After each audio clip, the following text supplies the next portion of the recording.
पाठ 10.3 कारक केस। वाक्य में जितने भी संज्ञा शब्द आते हैं वे सब वाक्य की क्रिया को पूरा करने के लिए कुछ न कुछ सहयोग अवश्य देते हैं। जैसे मदन ने मीरा को किताब दी, बच्चे ने चम्मच से दूध पिया, मगरमच्छ नदी से बाहर आया। यहाँ वाक्य एक में क्रिया है देना। इस क्रिया को पूरा करने में 3 संज्ञाएं मदद कर रही हैं, मदन, मीरा तथा किताब। अर्थात दी जाने वाली वस्तु है किताब। जिस व्यक्ति को किताब देने की क्रिया हुई है वह है मीरा। किताब देने का कार्य किया गया है मदन के द्वारा। वाक्य 2 में क्रिया है पीना। इसको पूरा करने में सहयोग दे रही हैं 3 संज्ञाएं, बच्चे, चम्मच तथा दूध। अर्थात पी जाने वाली वस्तु है दूध, दूध पिए जाने का साधन है चम्मच, दूध पीने वाला व्यक्ति है बच्चा। वाक्य 3 में क्रिया है बाहर आना। इस क्रिया को पूरा करने में सहयोग देने वाली संज्ञाएं हैं मगरमच्छ तथा नदी। अर्थात नदी से बाहर आने वाली संज्ञा है मगरमच्छ, मगरमच्छ जहाँ से बाहर आया है वह संज्ञा है नदी। इस तरह आप देख सकते हैं कि वाक्य में आने वाले प्रत्येक संज्ञा शब्द का वाक्य की क्रिया के साथ कोई न कोई संबंध अवश्य होता है। व्याकरण में इस संबंध को ही कारक कहते हैं। कारक से यह पता चलता है कि वाक्य में आने वाला संज्ञा या सर्वनाम शब्द वाक्य की क्रिया को पूरा करने में कौन सी भूमिका निभा रहा है। कारक की परिभाषा: वाक्य में प्रयुक्त संज्ञा या सर्वनामों का वाक्य की क्रिया के साथ जो संबंध होता है उसे कारक कहते हैं। परसर्ग या कारकीय चिन्ह: वाक्य में प्रयुक्त संज्ञा या सर्वनाम तथा क्रिया के बीच के इस संबंध को हिंदी में प्रायः ने, से, को, में, पर आदि परसर्गों पोस्ट पोजीशन से दिखाया जाता है। इन्हीं परसर्गों को कारकीय चिन्ह कहते हैं। कारक के भेद: कारक के मुख्यतः 6 भेद हैं। कर्ता कारक: कारकीय चिन्ह शून्य, ने, से, के द्वारा। निम्नलिखित वाक्यों को देखिए। बच्चे पतंग उड़ा रहे हैं, लड़कियां हंस रही हैं। वाक्य 1 में पतंग उड़ाने की क्रिया करने वाली संज्ञा है बच्चे। वाक्य 2 में हंसने की क्रिया करने वाली संज्ञा है लड़कियां। वाक्य में संज्ञा के जिस रूप से यह पता चले कि वह संज्ञा क्रिया करने का कार्य कर रही है तो वह संज्ञा कर्ता कारक में कही जाती है। ध्यान रखिए, कर्ता कारक का चिन्ह केवल ने ही नहीं है। ने के अलावा शून्य, से, के द्वारा भी कर्ता कारक की सूचना देते हैं। देखिए नीचे दिए गए उदाहरण। कर्ता कारक के कारकीय चिन्हों का प्रयोग। कारकीय चिन्ह प्रयोग: शून्य, लड़का सो रहा है, वह लिख रही है, कुत्ता भौंक रहा है। ने, किसानों ने फसल काट ली है, सिपाही ने चोर को पकड़ लिया है, बच्चों ने फिल्म नहीं देखी। से, के द्वारा, बच्चे से लिखा नहीं जा रहा, राष्ट्रपति के द्वारा उद्घाटन किया जाएगा। कर्म कारक कारकीय चिन्ह शून्य, को। वाक्य की जिस संज्ञा पर क्रिया का फल या प्रभाव पड़ता है वह संज्ञा कर्म कारक में कही जाती है। निम्नलिखित वाक्यों को देखिए।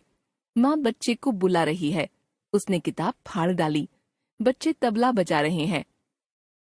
कर्म कारक के कारकीय चिन्हों का प्रयोग। यहाँ वाक्य 1 में बच्चे, वाक्य 2 में किताब तथा वाक्य 3 में तबला संज्ञाएं कर्म कारक में हैं। कारकीय चिन्ह प्रयोग: शून्य, लड़कियां चावल बीन रही हैं, वह गाना गा रहा है, पिताजी अखबार पढ़ रहे हैं। को, उन्होंने मकानों को तुड़वा दिया, इन किताबों को ले जाइए, सारे कमरों को साफ कर दो। करण कारक कारकीय चिन्ह से। करण का अर्थ है साधन, इंस्ट्रूमेंट। अर्थात वाक्य की क्रिया को पूरा करने में जो संज्ञा साधन का कार्य करती है वह करण कारक में कही जाती है। करण कारक के कारकीय चिन्हों का प्रयोग।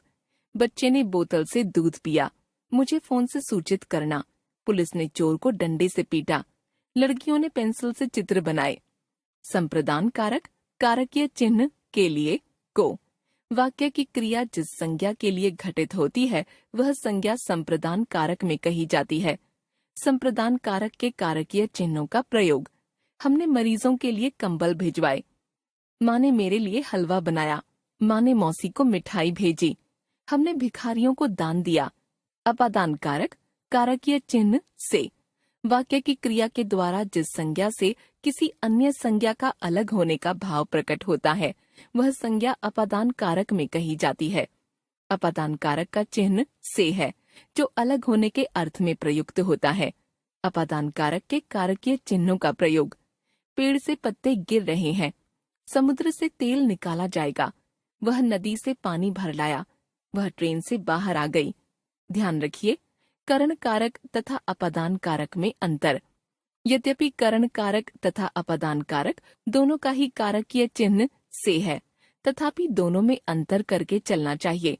करण कारक का से साधन का अर्थ देता है, जैसे कलम से लिखा, डंडे से मारा आदि, जबकि अपादान कारक का से अलग होने का अर्थ देता है, जैसे पेड़ से गिरे, वह कमरे से बाहर निकला।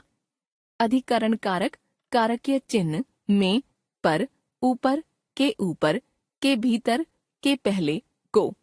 वाक्य में क्रिया जिस स्थान या समय पर घटित होती है उस स्थान या समय का आधार बनने वाली संज्ञा अधिकरण कारक में कही जाती है। अधिकरण कारक में स्थानवाची संज्ञा शब्दों के साथ में, पर, ऊपर, के भीतर, के पहले आदि कारकीय चिन्ह या परसर्ग लगते हैं। समय सूचक संज्ञाओं के साथ इन सभी परसर्गों के अलावा को परसर्ग भी लग सकता है। अधिकरण कारक के कारकीय चिन्हों का प्रयोग। बिल्ली रसोई में है, बच्चे छत पर खेल रहे हैं, वह मेज के ऊपर पैर रखकर बैठा है, घर के भीतर कोई चोर है, वह शाम को आएगा, हम दिसंबर में शिमला जाएंगे, वह 3:25 पर पहुंचा। संबंध कारक कारकीय चिन्ह का, के, की, रा, रे, री।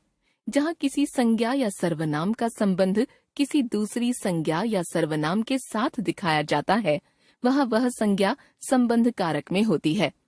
संबंध कारक के कारकीय चिन्हों का प्रयोग। ये बच्चों की किताबें हैं। उसने कपड़े की दुकान खोली है। गर्मियों में पत्थरों का मकान बहुत गर्म हो जाता है। राम के सभी बेटे बहुत होशियार हैं। मेरी कमीज फट गई है।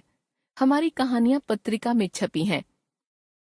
संबोधन कारक कारकीय चिन्ह अरे, हे, रे, ओ आदि।